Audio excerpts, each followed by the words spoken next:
Um, I actually just experienced something just this past Erev Shabbos that I think, even though I've been doing this for 30 years, was somewhat dramatic.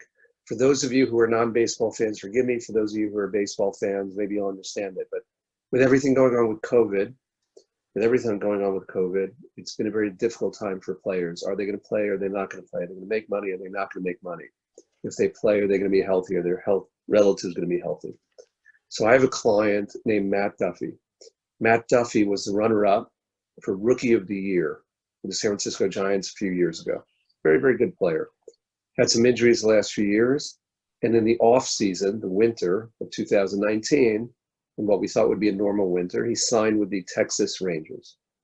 And it looked to be a good situation. Fast forward to March, Rudy Gobert, the NBA shuts down, COVID, everything gets put on hold. All of a sudden, it looks like there's going to be a settlement. And when there's a settlement, they're going to go back and play in July. And they were going to report this past Sunday. So let's do the math. So March 26th, give or take, the owners and the players signed an agreement.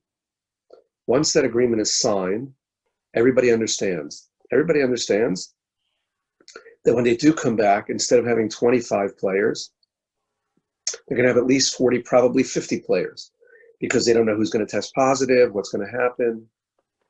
Fine. We get a call this past Friday afternoon from my client, Matt Duffy. He gets a call from the Texas Rangers. And the Rangers say to him, "We're so sorry to let you know, but you did not make our top 60.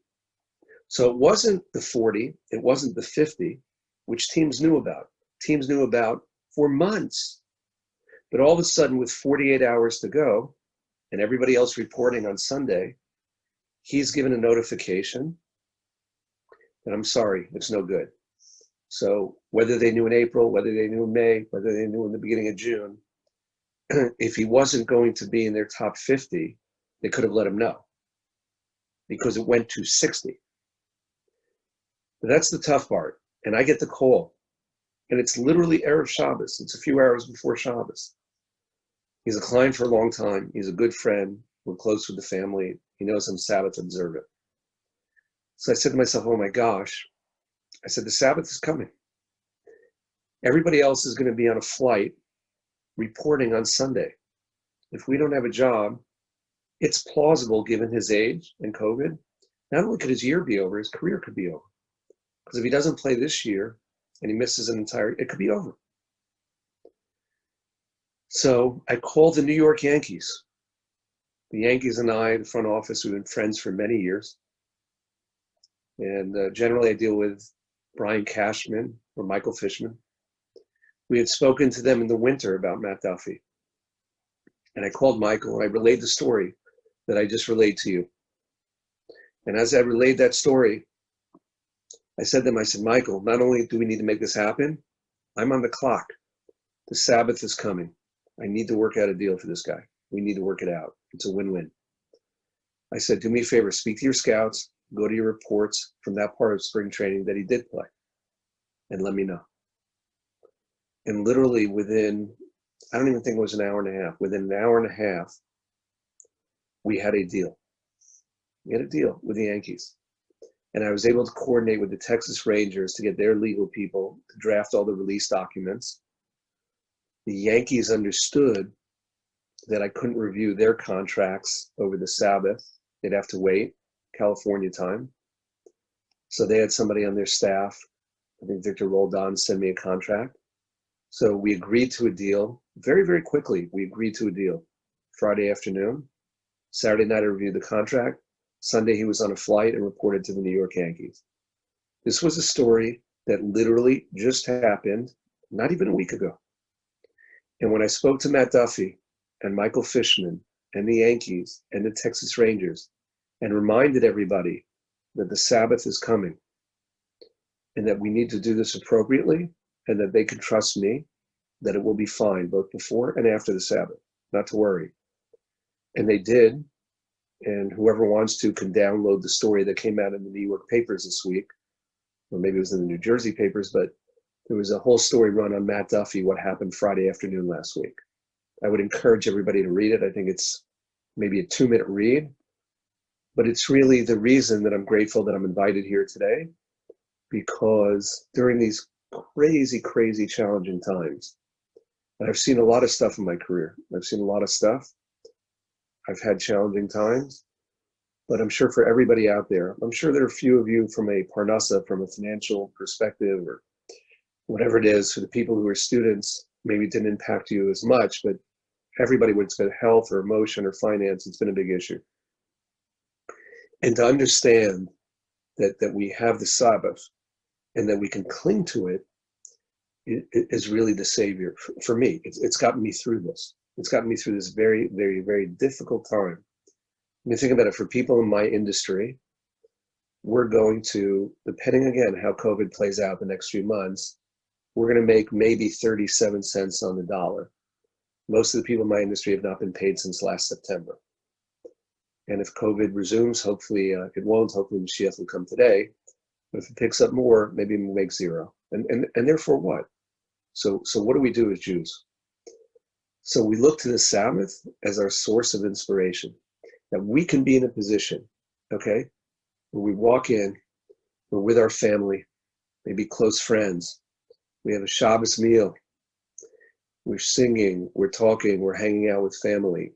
These are the things, because at the end of 120 years, there's a famous expression, there's no pockets in shrouds. When you go, you don't take any money with you. So as difficult as this could be, as difficult as this may be for people, I think without the Sabbath, I personally don't even know how I would have survived the last 3 months. I have clients, minor league clients, who are not going to play this year. Major league clients who are not sure about their family. But this has given me the strength, and my clients know that about me and respect it. And I think it's helped us to build a big business. So the question becomes, I think really, for any thinking person, how does it impact me both in a pragmatic way and in a spiritual way? And I heard something beautiful today. Maybe other of you have heard it, but I heard a beautiful, beautiful thought from Rabbi Wallerstein. I'll make it very quick because it was a longer thought, but the parsha we just came out of was Parshas Chukas. We're dealing with it now. Actually, it's this Shabbos. And there's a famous thing with the red heifer, paraduma, that if somebody becomes impure, the Cohen takes some of the ashes, he sprinkles it on the person, they become pure. And there's a famous line, famous line that Rashi says, Rashi, one of the greatest commentators of all time in the history of the Jewish people.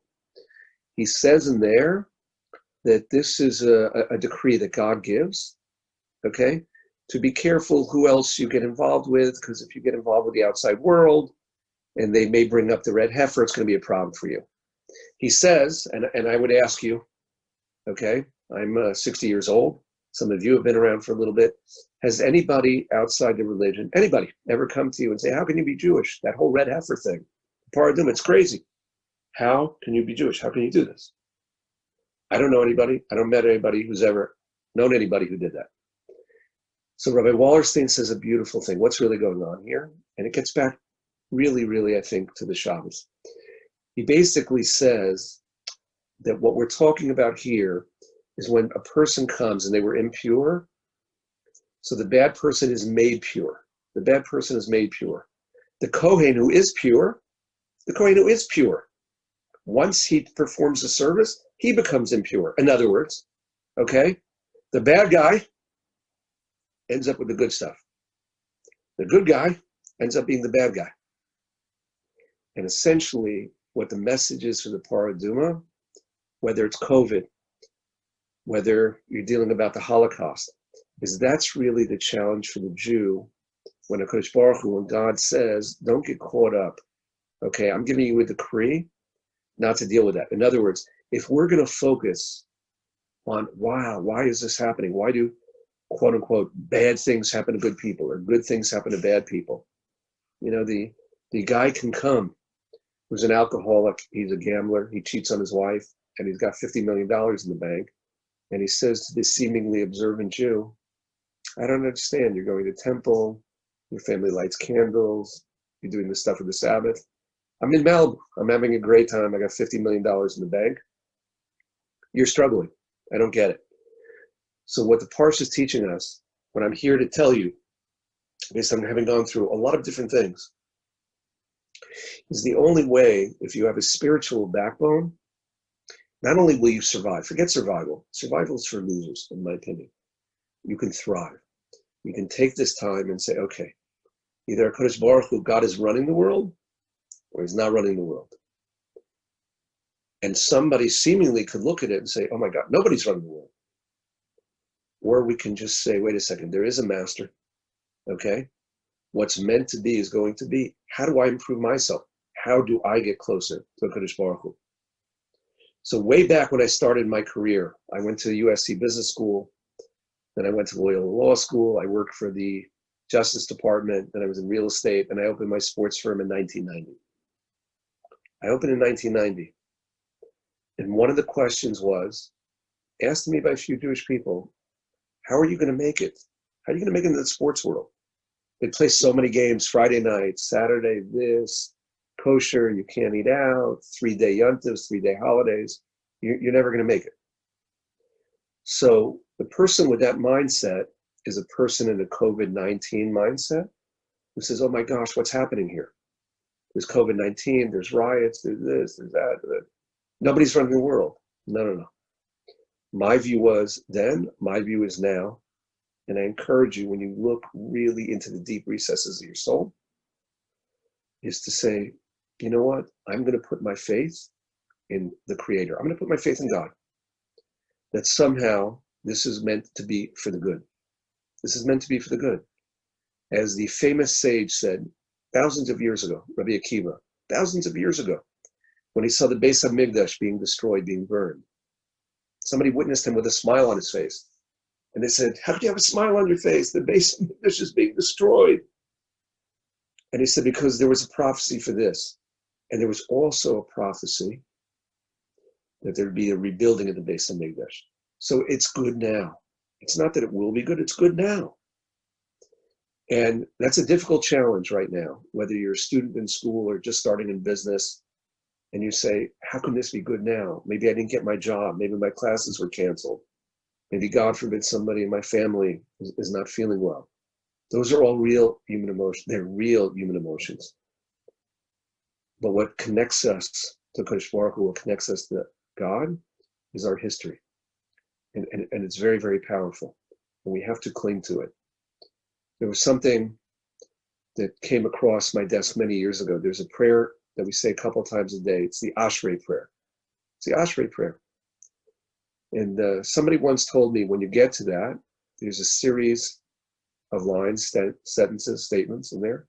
And if you see the first letter of each sentence, it's alphabetical. The entire paragraph is alphabetical. And therefore what?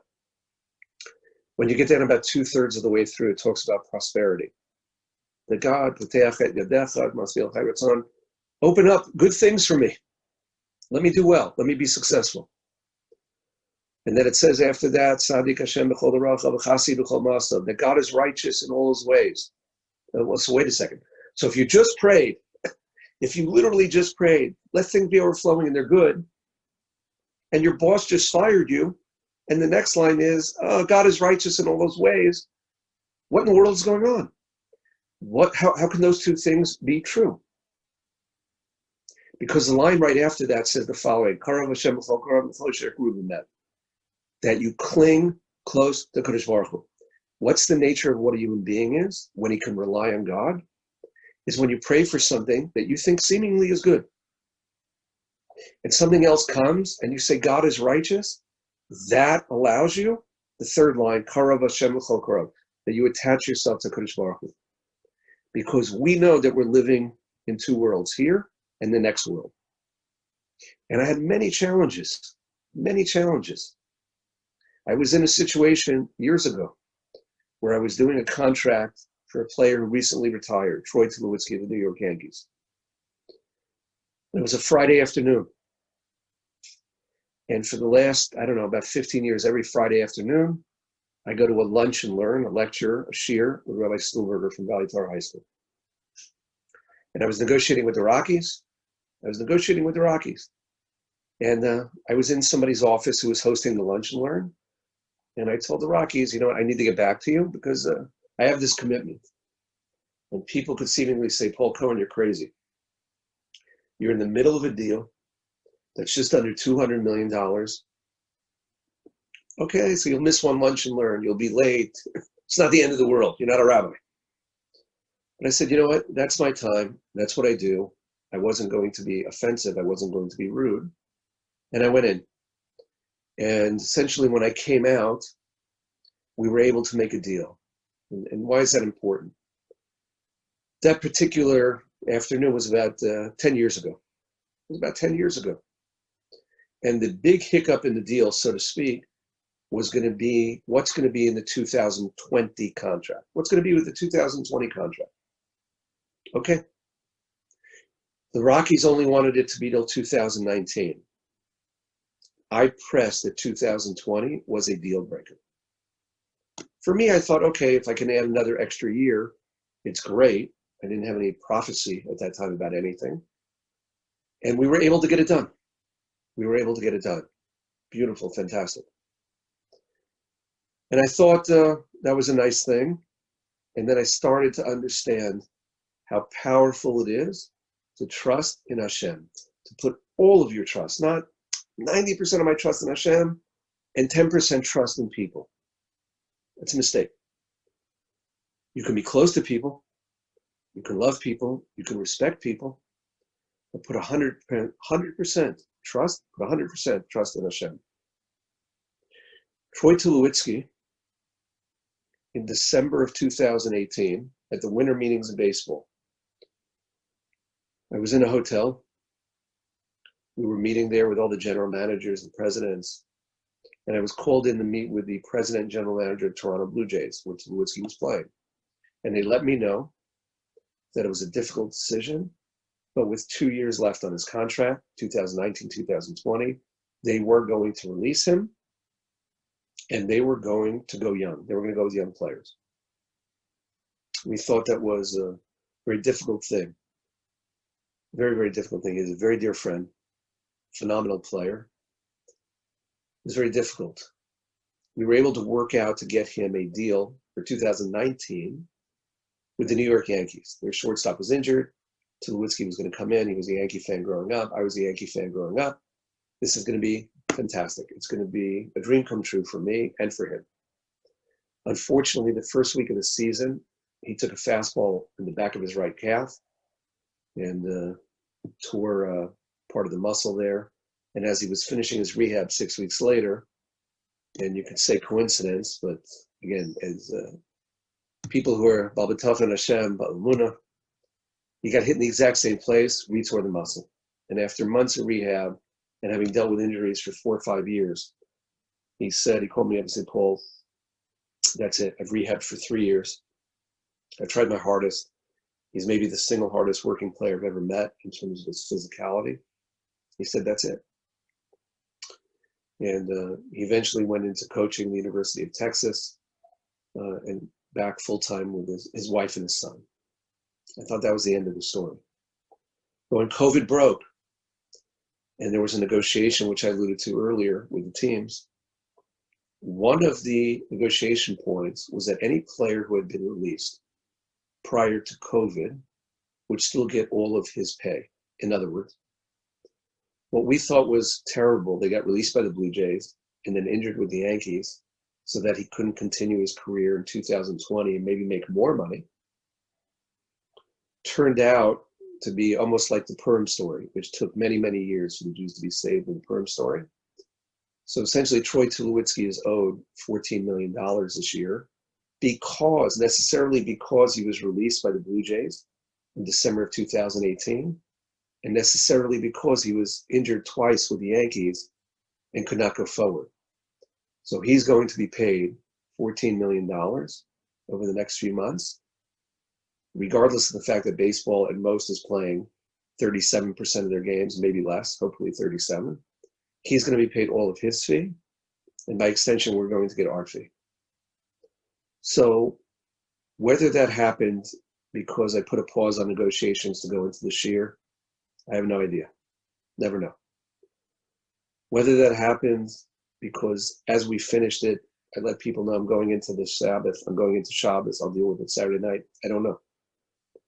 But I do know from my company's perspective and from Troy's, who's been a good friend, that miracle was set up.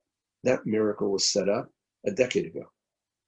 What I thought was going to be cute and nice to get an extra year, 2020, was nothing cute. It was meaningful. The only one who knew it and understood it at the time was God. So that's why I say whatever somebody's going through right now with COVID-19, and whether this pandemic will be here a day, a week, a month, a year and a half, 2 years, I don't know. You have to cling to your Yiddishkeit. You have to cling to Shabbos, the ability to take 25 hours seemingly to recharge, connect, understand that that's your time to be close to Kadosh Baruch Hu. And yes, by being with your family and friends and sharing a Dvar Torah, a Torah thought. It's a beautiful thing. I mean, we've been davening at home. We've been praying at home for 3-4 months. I've never done that in my life. And with my kids, my grandkids, it's been ridiculously special. So I wish we were all, or had the ability to be in shul. I wish we all could. I wish we all could. But this has been an interesting time, and taking it back a step in terms of other things that impacted me massively on the Sabbath is one of my clients. A few of you may have heard the story, but he was a big star in the day, Jim Edmonds. We were negotiating a trade at the end of his career. It was important for him for many reasons. There was money involved, but it was more important for his lifestyle. And he and I collectively were on a conference call with 4 general managers. 4 general managers. And as we were on that call, it was getting close to the Sabbath. And Jim Edmonds was always very respectful for the Sabbath. 2 of the general managers understood I was an observant Jew. 2 were newer general managers. I didn't have a lot of time with them. And as we were getting about a half hour from the Sabbath, I said, hey guys, we need to wrap this up now. Otherwise we're not going to be able to deal with this till tomorrow night. So one of the GMs, who I will leave nameless, said to me, extremely rude, extremely arrogant, I don't really care about your Sabbath. We're wrapping this up now. That was his coming out party, so to speak. Before I could say a word, Jim Edmonds, before I could say one word, said, sir, I don't want to say his name, until there are 3 stars out tomorrow night, negotiations are over. Have a good day. We wrapped up the call. We eventually got him traded to the team he wanted to get traded to. And that was the respect that Jim Edmonds showed and that other people showed for the Sabbath. It was a tremendous thing. It was a tremendous thing. I'll give you another story that impacted me, not necessarily a Sabbath story, but had a major hashpah, had a major influence on my career when I was younger. I had a pitcher in the 1990s with the Colorado Rockies. We had negotiated for him that if he got traded, the team would write him a check for $250,000 as a trade fee. That was part of the deal. Well, it was the middle of the summer, the middle of the baseball season, near the trade deadline. And I get a call from the general manager. The general manager says to me, he says, we're going to trade your guy probably this weekend. I need you to waive the trade clause, the no trade clause. I need you to waive the $250,000 fee. And I said to him, with all due respect, that's the exact reason I negotiated that fee for this phone call. The reason I negotiated this fee is because I said, okay, one day this call is going to come, and my guy in a post-tax world will clear 125, 150 grand from the 250. It will help him out. At that point, the GM starts cursing at me, using the F-bomb in rapid fire fashion for about a minute and a half, 2 minutes. Okay, he was an older fellow, probably in his 70s, a guy who would chew on a cigar, spit tobacco. You get the idea. And I let him finish. Again, I don't know how many curse words he said in that period of time. And after it was quiet for about 3 or 4 seconds, I said, okay, are you done? Are we finished here? He goes, yeah. I said, dear so-and-so, let me tell you something. I said, I am the son and a grandson of Holocaust survivors. My family was massacred. 73 relatives, give or take, at that time, pre-Holocaust. 4 survived. The ones that survived, including my maternal grandparents, my uncle, and my mother, may they rest in peace, were shot at, were tortured, were encamped. I said, do you really think your 2 minutes of F-bombs is going to move me? You think I'm afraid of you? I said, we're getting our $250,000 check. And I hung up the phone. He never called me back. He traded my guy over the weekend. And that week, my client received $250,000. And the point was, again, his behavior was animalistic. He was a behemoth. But the point was that I saw my family. I saw that they survived. And they clung to Yiddishkeit. My grandparents kept Shabbos and kosher after coming out of the Holocaust and the concentration camps and yeshiva education, and were proud Jews. And when I saw that, by the time I was a teenager, that became the essence of who I was. That I would never be afraid of anything in life other than God, nothing. But number 2, that the energy we get, the backbone we get, is from HaKadosh Baruch Hu. It's from Hashem. All we have to do is partner with him. That's all we have to do. Each of us in our own way. Not everybody can sit and learn for 8 hours. Not everybody can be a rabbi. Not everybody can be a day school teacher, whatever it is. But each one of us in our own way. If it's 5 minutes a day of learning, an hour and a half, an hour, doing chasadim, doing good deeds, helping out orphans, helping out widows, giving food to the poor, whatever the case may be, especially in these times when we think, oh my gosh, I could look at it and say, wow, we're missing all these player contracts we have where the money is not coming in. But there are people who are worse than us. And we have to look at it and pick ourselves up by the bootstraps and say, we're going to get through this. We're going to get through this in a positive way. So the question is how? So God willing, we have the support of our family. We do.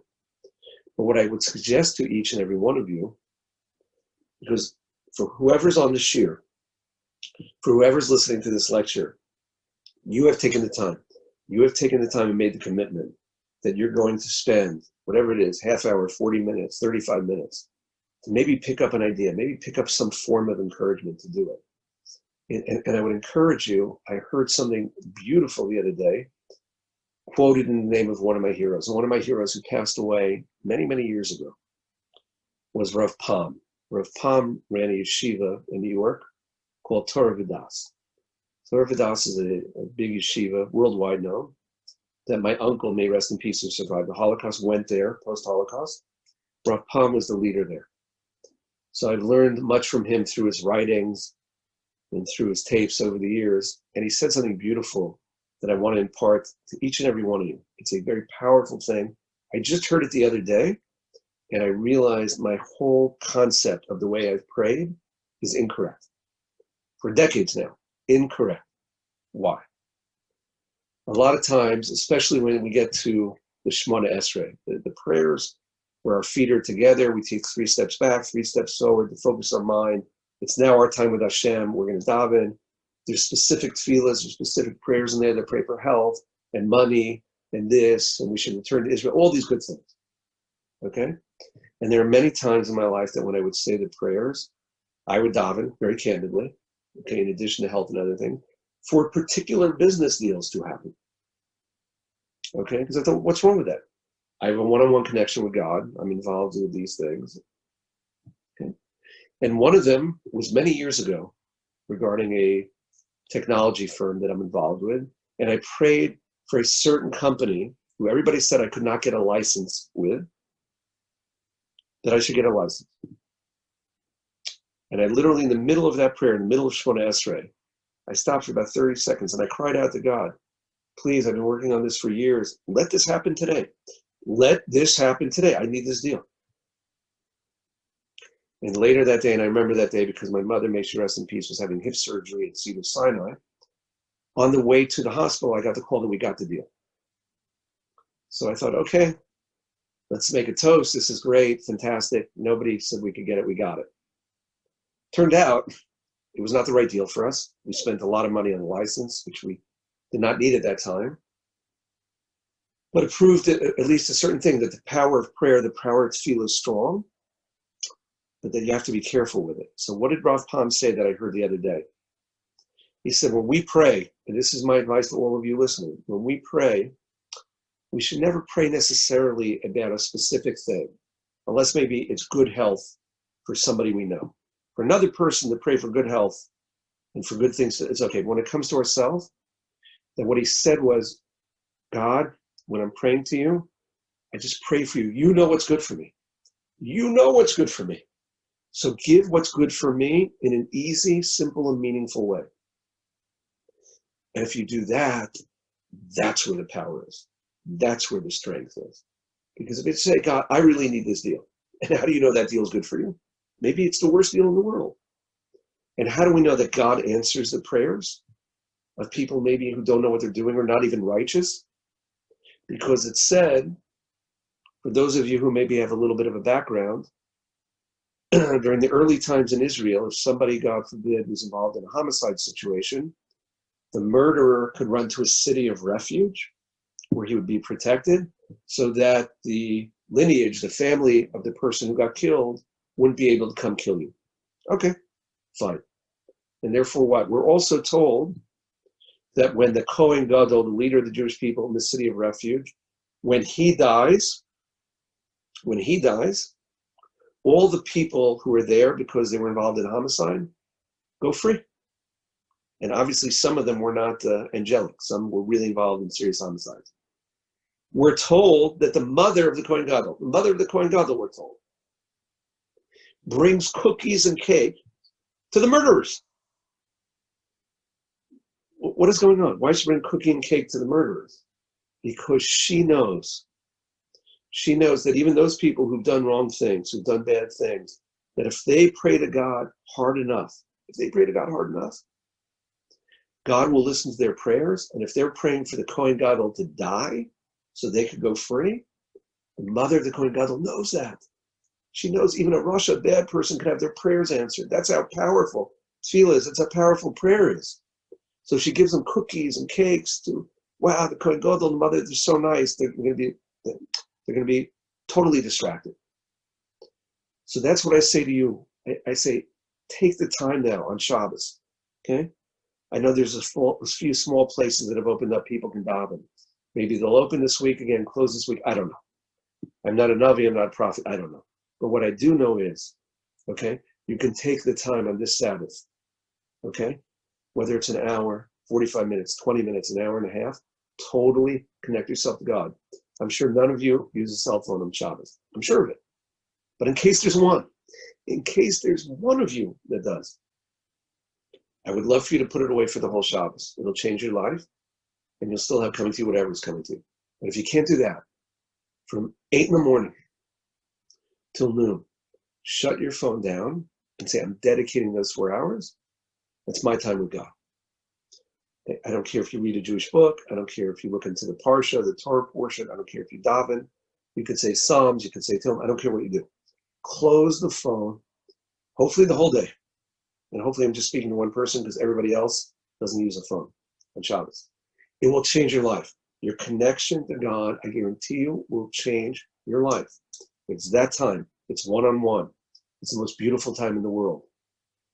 I'll share with you one more Shabbos story. And if anybody after that has any questions, comments, I'm happy to answer. This is a story that happened a few years. The story happened with a pitcher named Tim Hudson. He was a free agent. He was older. Storied career, borderline Hall of Famer. It was in the winter. You know where this is going. It was Friday afternoon. We're dealing with a number of teams. And it's almost 4 o'clock. The Sabbath is at 4:30. So we've narrowed it down. We're going to make a decision. I tell the 3 other teams that are not going to get him that they should move on with other options because I don't want to hurt them just because I'm going to be out of pocket for 25 hours. And the team were going to make the deal with the Giants. I said to them, I said, hey, I'm going to hop in the shower. I'm getting ready for the Sabbath. After the Sabbath, we'll wrap up the contract. He goes, no. His name was Bobby Evans, non-Jewish fellow, one of the nicest people I ever met in my life. Phenomenal person, phenomenal human being. He says, I'll send it now, we'll email it. I said, trust me, it's okay. He does. Saturday night comes. I get the contract. I sign it. Hudson goes there, wins a World Series, makes a lot of money. It's a great story. At the end of 2 years, he's going to retire on the last day that he pitched at the end of the season. I'm invited by the owner, Larry Baer, along with Hudson's family, to sit in the owner's booth in San Francisco. So as we're sitting there in about the fourth inning, he came over to me. Larry Baer came over to me and he said, Paul, do you remember when you negotiated that contract with Bobby Evans? I said, sure. He said, Paul, he said, I called my wife immediately after Bobby told me he was shutting down. And I said, call all of our kids, adult kids at that time, have them come to Sabbath dinner, and they must leave their phones at the front door. We're Jewish. We're going to experience Sabbath. We're going to be part of the Jewish community on Sabbath. He said, I want to thank you for reminding us who we are. It was one of the most beautiful nights of my life. Thank you so much, Paul. And then a few innings later, he said to me, he said, my wife wants to speak to you. Mrs. Baer came over and she said, do you remember that thing 2 years ago? And I said, yeah, I remember the thing 2 years ago. She said, I want to let you know that a few years before that, either my mother or my father, I don't remember which one of her parents, passed away. And until I heard about your phone call, I forgot that nobody on the Yort site, the annual day commemorating the passing, nobody lit a candle and nobody said Kaddish. And since then, when it comes to the Yort site, we light a candle and we say the prayer, we say the Kaddish, because we're Jews and we have a responsibility to our family, to their souls, being connected to God. Thank you, Paul, so much. This has gone on and on many, many times in my career. So for the naysayers, when I started, who said, Shabbos, sports, entertainment, it's never going to happen, it's never going to work. I would like to say that not only did it work, it's inspired a lot of other people. And if for nothing else, why everybody's put here on this earth, what their mission is, what they're supposed to do, maybe nobody will ever know. But sometimes we get a hint of it. And I think for me, to be able to share with you, especially during these very, very, very challenging times, that the Shabbos is the place to tie your energy to elevate yourself, to come out of this whenever it's done, in a month, a day, whatever, and say, wow, I had that time, that 3 months, that 6 months, that 4 months, that 8 months, whatever it is, I grew by leaps and bounds, because I was able to connect. So I thank you very much for this time. I really, really appreciate it. And again, if anybody has questions, comments, if there's anything at all that I could share with anybody, I'm happy to do so. Okay. So I guess more practically speaking, I'm the theater industry, which is another industry that is very Friday night and Saturday heavy. Right. How you mentioned that people said you couldn't make it. How did you? Right. So essentially, because so many of the games are Friday night and Saturday, I had to get to that point. And your question drives right to it, right? And it's something I alluded to a little bit earlier, right? I had to make a determination. I was 30 years old at the time. I had to make a determination that either God's running the world or people are running the world. Because if people are running the world, I got a problem. Because it's pragmatically almost impossible to be in an industry where so much of what happens is Friday night and Saturday. But if I reach the conclusion that God runs the world, then God's the only one who can decide whether you or I are going to be successful. The only one. And since I based my conclusion on that, then I jumped in full force ahead. And that's the point, because the industry that you're in, for anybody who would say, oh, it's not a challenge. What are you talking about? It's no big deal, this and that. Okay. You know, they're kidding with you. Okay. And I'm not here to kid with you. It's a challenge. The question is it a challenge that can be overcome? I submit to you that it is, because I submit to you that whatever particular thing you're doing in theater, okay, that you just need the right producer, the right, whatever the person is for your particular set of skills to say, wow, she's got something that I need. That's special. And so to say, oh, it's going to be easy and rainbows and this and that, you'd hang up on me. But to say it's impossible or it can't be done is somebody who's not a believer. And I've lived it. I've literally lived it, okay, for decades. So I wish I could just say to you, don't worry about it. You're making a big deal. It's nothing. It is something. But if you can build a vessel, if you can build a keli and just say, God, look, I've spent years practicing whatever it is particularly you do in the arts, okay? And I have a taiva, I have a desire for this. I want to be successful in this. I'm really, really pleading with you, okay? As I said earlier, don't say, oh, I need this specific role, but just say, if you could give me success in a meaningful way and it should come easily, and you know it's good for me, please, I'm pouring my heart out to you. So that would be my answer to your question. And I think also, if I could, and if you could share it, if you have the gumption, if you have the courage, and it is courage, to say to people, you know, I'm going to be unavailable for these 25 hours, they will respect it. They will respect it.